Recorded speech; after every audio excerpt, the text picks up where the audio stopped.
Let's consider this problem. We are asked to find RO2, which is resistor RO2. But whenever you are given a circuit diagram to analyze, first of all, identify the word, the connection type. So in this circuit, this is a word parallel circuit because the resistors have 2 points, the same 2 points. What? They have the same 2 points in common. They have the same 2 points in what? Common. So this is a parallel circuit. So we are asked to find RO2 and we are given the total resistance, which is ROT, and we are given resistor RO1. So we are asked to find resistor what? RO2. So to find resistor RO2, we will recall that from parallel circuit, the equivalent resistance of a parallel circuit is given by 1 over ROT, which is equals to 1 over RO1 plus 1 over what? RO2. And from this equation, we are given ROT, which is the total resistance, and we are given RO1, which is what? Resistor RO1. And we are asked to find RO2. So for us to make RO2 the subject of the word formula, so this same equation or formula can be written as ROT will equals to what? RO1, RO2 all over RO1 plus RO2. If you should expand this, we will get this. So at these very points, we can make RO2 the subject of the formula because it is RO2 that we are looking for. So making RO2 the subject of the formula, we will cross multiply. So by cross multiplying, we will have that we will cross multiply RO1, RO2 will now equals to what? ROT multiplied by what? This entire denominator value, which will be ROT into bracket RO1 plus what? RO2. So at this point, we can expand this word bracket. So we have that RO1, RO2 will be equals to ROT multiplied by RO1 will be RO1 ROT. And ROT multiplied by RO2 will be plus RO2 ROT. So now we will make RO2 the subject of the word formula.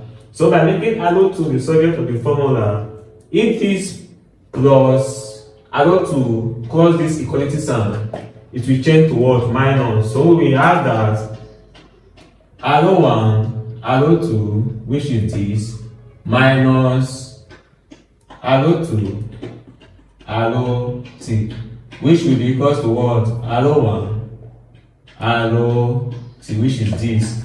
So now since we have made RO2, we have moved RO2 to the one side of the word equation, we can what? Take the word, the right terms. The right terms here is what? RO2. So from here we can what? We can factorize. So by factorizing, we will have that RO2. By factorizing RO2, because RO2 is common here, we will have that RO1 into minus what? ROT, which will be equals to RO1 ROT. So at this point, what are we looking for? We are looking for the value of what? RO2. We are asked to find RO2. So at this very point, we will what? For us to make RO2 the subject of the denomination, we will divide both sides by the coefficient of what? RO2, which is RO1 minus ROT.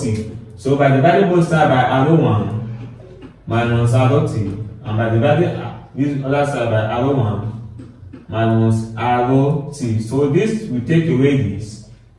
We have that RO2, which is what we are asked to find, will now equals to RO1 ROT divided by RO1 minus ROT.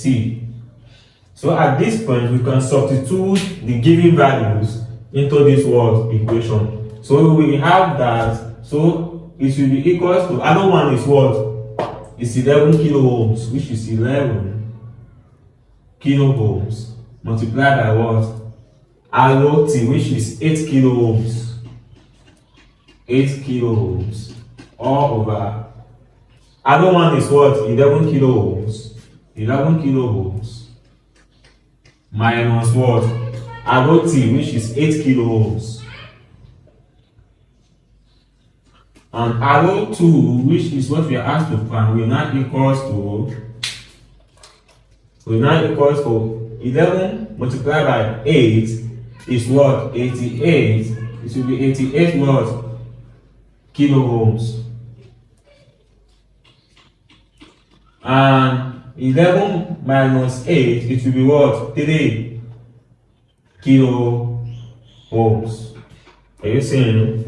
So with my calculator, 88 divided by 3, 88 divided by 3, it will give us what? 29.3 what? Kilo ohms. So our answer will be 29.3 what? Kilo ohms. So that is the value of what? RO2 is the resistance value of what? RO2. So that is it. If this video is helpful, hit the like button and subscribe for more electrical circuit theory calculation. See you in my next video. Goodbye.